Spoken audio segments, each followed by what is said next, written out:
So, good morning, students. Last video we learned about the motions along motion of a object on a horizontal motion பார்த்தோம். அது two bodies in contact on a horizontal surfaceல என்ன மாதிரியான motions இருக்கும் அப்படிங்கறத பார்த்தோம். Now motions of connected bodies. ரெண்டு connected bodiesல என்ன மாதிரி motions இருக்கும் அப்படிங்கறத இப்போ நம்ம டிஸ்கஸ் பண்ண போறோம். So இதுல பாத்தீங்க அப்படினு சொன்னா when objects are connected by strings and a force F is applied either vertically or horizontally. So ரெண்டு ஆப்ஜெக்ட்ஸ் எடுத்துக்கிறோம் அப்படின்னு எடுத்துப்போம். when objects எப்போ வந்து ஆப்ஜெக்ட்ஸை ஸ்ட்ரிங்ஸ் வழியாக கனெக்ட் பண்ணிட்டு and a force F is applied ஒரு force F வந்து நம்ம அப்ளை பண்ணியிருக்கோம். அதுவும் எப்படின்னு பார்த்தீங்கன்னா either vertically or horizontally or along inclined on or along an inclined plane. ஓகேங்களா? ஸோ வெர்டிக்கலாவோ இல்லை ஹரிசாண்டலாவோ இல்லை இன்க்ளைன்டு பிளேன்லேயோ நம்ம வந்து ஒரு ஃபோர்ஸ் அப்ளை பண்ணுறோம் அப்படின்னா அப்போ அந்த ஆப்ஜெக்ட்ஸ் மேலே என்ன மாதிரியான மோஷன்ஸ் ஆக்ட் ஆகும் அப்படிங்கிறத நம்ம பார்க்க போகிறோம். So it produces a tension T in the string. It produces a tension T in the string which affects the acceleration to an extent. To an extent. Let us discuss various cases for the same. So என்ன மாதிரியான cases இருக்குது அப்படின்னு பார்ப்போம். So இப்போ என்னென்னா ரெண்டு objects எடுத்துட்டோம், அதை வெர்டிக்கலாக கனெக்ட் பண்ணாலும் சரி இல்லை ஹரிசாண்டலாக கனெக்ட் பண்ணாலும் சரி, எப்படி கனெக்ட் பண்ணாலுமோ அதில் வந்து டென்ஷன் ப்ரொடியூஸ்ட் ஆகும். டியூ டு த டென்ஷன் என்ன ஆகும் அப்படின்னு சொன்னால் affects the acceleration to an extent. So அது எக்ஸ்டெண்ட் ஆகும். ஓகேங்களா? So let us discuss various cases for the same. இதுக்கான வேரியஸ் கேசஸ் என்னென்ன இருக்குன்னு பார்ப்போம்.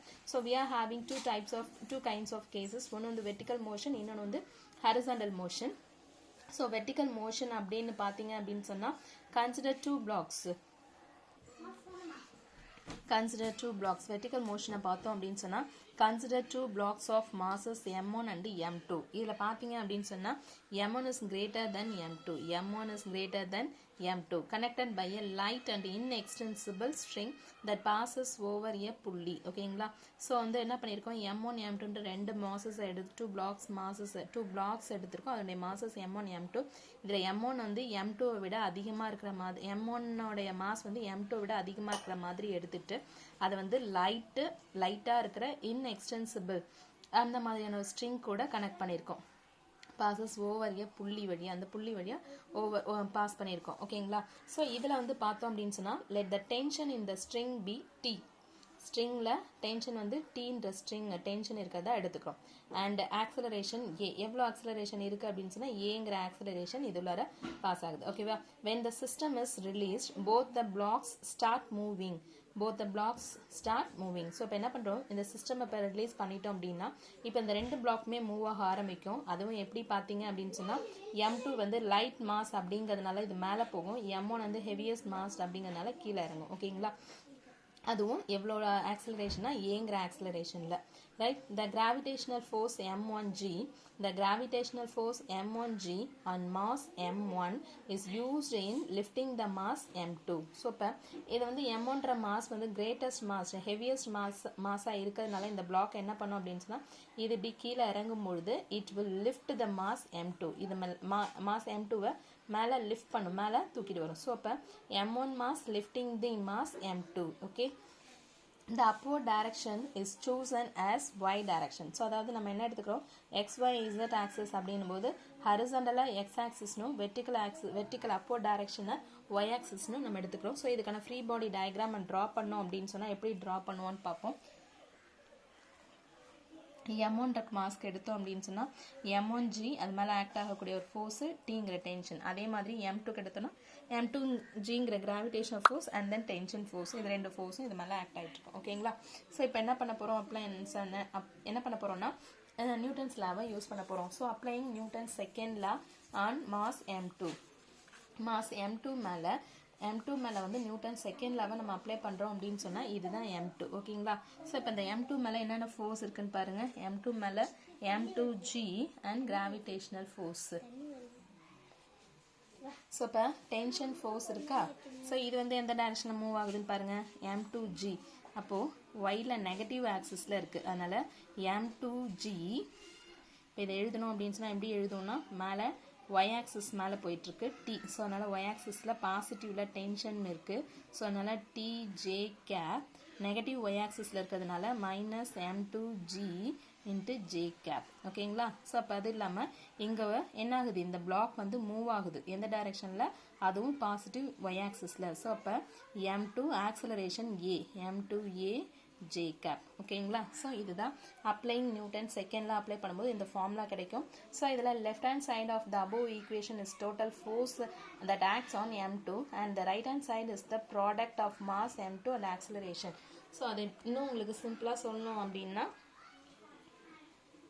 நியூட்டன் செகண்ட் லாவை அப்ளை பண்ணுறோம். அப்போ வந்து இதில் 2 கைண்ட் ஆஃப் ஃபோர்ஸஸ் இருக்குது, அதையும் எடுத்துக்கிறோம். அது இல்லாமல் நியூட்டன்ஸுடைய செகண்ட் லாவை நம்ம யூஸ் பண்ணும்பொழுது இந்த பிளாக் வந்து மூவ் ஆகுது இல்லையா? ஸோ அப்போ மூவ் ஆகும்பொழுது நியூட்டன் செகண்ட் லாவை யூஸ் பண்ணுறோம். அதுக்கு தான் m2a j கேப்னு நம்ம எடுத்துக்கிறோம். ஓகேங்களா?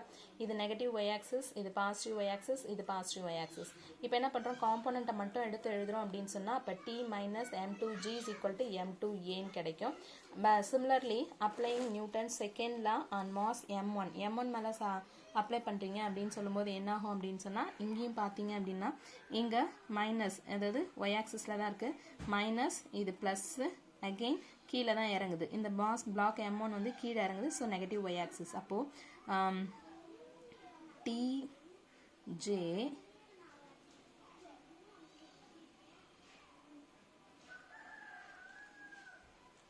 minus m1g j cap equal to minus m1a j cap minus m1a j cap. ஓகேங்களா? ரைட். இப்போ என்ன பண்ண போகிறோம் அப்படின்னு சொன்னால் now காம்போனண்ட்டை கம்பேர் பண்ணுவோம். காம்போனண்ட்டை கம்பேர் பண்ணால் t minus m1g equal to minus m1a. So இந்த மைனஸ்னால 2 சைட்லையும் மைனஸால் மல்டிப்ளை பண்ணோன்னா இது மைனஸ் ப்ளஸ் ஆகிடும். ஸோ அதனால் m1g ப்ளஸ்ஸு மைனஸ் ஆகிடும். அதனால் மைனஸ் டி ஈக்குவல் டு இந்த மைனஸ் ப்ளஸ் ஆகிடும் m1a. ஸோ அதுதான் இங்கே இருக்குது. ரைட். இப்போது காம்போனண்ட்டை எடுத்து எழுதிட்டோம். எடுத்து எழுதுனதுக்கப்புறம் ஜே மைனஸ் ஜேங்கிறது டவுன்வேர்டு, ப்ளஸ் ஜேங்கிறது அப்வோர்டுன்னு சொல்லியிருக்கிறோம். அப்போ வந்து by comparing the components எழுதணும்னா t minus m1g is equal to minus m1a. இந்த நெகட்டிவ் சைனால் மல்டிப்ளை பண்ணுறோம் அப்படின்னு சொன்னால் மைனஸ் எல்லாம் ப்ளஸ்ஸாக மாறும், ப்ளஸ் எல்லாம் மைனஸாக மாறும். ஸோ அதனால் இப்படி எடுத்து எழுதியாச்சு. இப்போ என்ன பண்ண போகிறோம்னா இந்த ஈக்குவேஷன், அதாவது மாஸ் m1னால கிடைச்ச ஃபோர்ஸஸ் ஈக்குவேஷனும் மாஸ் m2னால கிடைச்ச ஃபோர்ஸ் ஈக்குவேஷனையும் எடுத்து ஆட் பண்ண போகிறோம். ஸோ ஆட் பண்ணோம் அப்படின்னு சொன்னால் m1g மைனஸ், அதாவது இப்படி எடுத்து ஆட் பண்ணுறோம் 2 ஈக்குவேஷனும், minus T plus T cancel ஆகிடும். அப்போ m1g minus m2g is equal to m1a plus m2aன்னு கிடைக்கும். அப்போது இதில் வந்து g 2 சைட்லையும் காமனாக இருக்க வெளில எடுத்துருவோம். ஸோ இது ரெண்டுத்துலையும் g காமனாக இருக்க வெளில எடுத்துட்டா m1 minus m2 into g, இது ரெண்டுத்துலையும் a காமனாக இருக்க வெளில எடுத்துட்டோம்னா m1 plus m2 into a. So இதுலேருந்து இப்போ என்ன பண்ண போகிறோம் அப்படின்னு சொன்னால் ஆக்சலரேஷனை தான் நம்ம ஃபைண்ட் அவுட் பண்ணணும். ஸோ அதனால் ஆக்சலரேஷன் ஏவை இங்கே வச்சுட்டு மீதி இங்கே எடுத்துகிட்டு போனோம் அப்படின்னு சொன்னால் m1 minus m2 divided by m1 plus m2 into g. So acceleration value என்னன்னு நமக்கு தெரிஞ்சிடும். இதில் இருந்துட்டு m1 ஈக்குவல் டு m2 அப்படின்னு நம்ம சப்போஸ் சப்ஸ்டியூட் பண்ணுறோம் அப்படின்னு சொன்னால் if both the masses are equal, அதாவது m1 ஈக்குவல் டு m2 அப்படின்னு சப்ஸ்டியூட் பண்ணோம் அப்படின்னா இங்கே m1 m2 அதாவது m மைனஸ் m என்ன ஆகிடும், 0 ஆகிடும். So a is equal to 0ன்னு கிடைக்கும். ஓகேங்களா? This shows that if the masses are equal, masses equal-ஆக இருந்துச்சு அப்படின்னு சொன்னால் என்ன ஆகும் அப்படின்னு சொன்னால் by the physical அதாவது பேலன்சிங் மெஷினில் 2 சைடும் ஈக்குவலான மாசஸ் இருந்துச்சு அப்படின்னு சொன்னால் there is no acceleration. The system as a whole will be at ரெஸ்ட்டில் இருந்துட்டுருக்கோம். ஓகேங்களா? டு ஃபைண்ட் த டென்ஷன், இப்போ நம்ம ஃபைண்ட் அவுட் பண்ணணும். என்ன ஃபைண்ட் அவுட் பண்ணணும்னா டென்ஷனை வந்து ஃபைண்ட் அவுட் பண்ணணும் அப்படின்னு சொன்னால் அதுக்கு வந்து ஆக்சலரேஷனோட வேல்யூவை கொண்டு போயிட்டு, அதாவது ஆக்சலரேஷன் வேல்யூ இந்த வேல்யூவை கொண்டு போயிட்டு ஈக்குவேஷன் 3.9லையோ இல்லை 3.10லையோ சப்ஸ்டியூட் பண்ணால் போதும். ஓகேங்களா? ஸோ இப்போ நம்ம சப்ஸ்டியூட் பண்ணுறோம் அப்படின்னு சொன்னால் இங்கே என்ன கிடைக்குது, t minus m2 into g equal to m2 into a. ஏயோட வேல்யூவை கொண்டு வருவோம். ஏயோட வேல்யூ என்னது, ஏயோட value m1 minus m2 divided by m1 plus m2 into g. ஓகேங்களா? ஸோ இது இங்கே சப்ஸ்டியூட் பண்ணிட்டோம் அப்படின்னா t minus m2g is equal to m1 minus m2 divided by m1 plus m2 into g into m2ன்னு கிடைக்கும். ஓகேங்களா? ஸோ இந்த மாதிரி ஒரு செட் கிடைக்கும். இப்போ இந்த மைனஸ் m2gயை இந்த சைட் கொண்டு வந்தோம் அப்படின்னு சொன்னால் ப்ளஸ் m2gயாக மாறிடும். இது ரெண்டுத்துலையும் பார்த்தீங்கன்னா m2g காமனாக இருக்குது. ஸோ வெளியில் எடுத்துருவோம். வெளியில் எடுத்துட்டோம் அப்படின்னு சொன்னால் t is equal to 1 m2 t is equal to m2g into 1 plus m1 minus m2 divided by m1 plus m2 னு கிடைக்கும் ஓகேங்களா ஸோ இதை cross multiply பண்ணுவோம் ஸோ இப்போ t is equal to m2g m1 plus m1 minus m2 divided by m1 plus m2 so இதை எடுத்துகிட்டு போயிட்டு நம்ம cross multiply பண்ணுறோம் அப்படின்னா m1 plus m2 plus m1 minus m2 இப்போ என்ன ஆகும் m2 m2 cancel ஆகிடும் அப்போது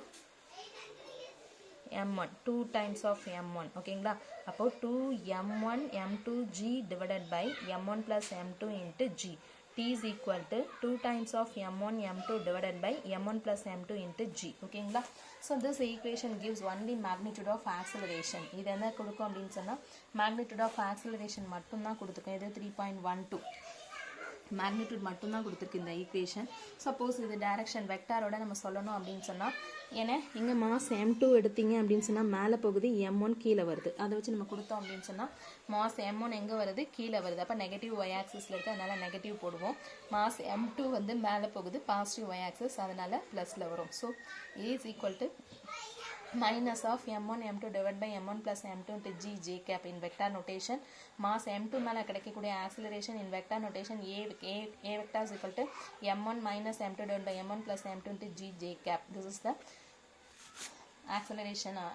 acceleration in vector form ஓகேங்களா thank you students இதுல இன்னும் horizontal motion நம்ம பார்க்க வேண்டியது இருக்கு thank you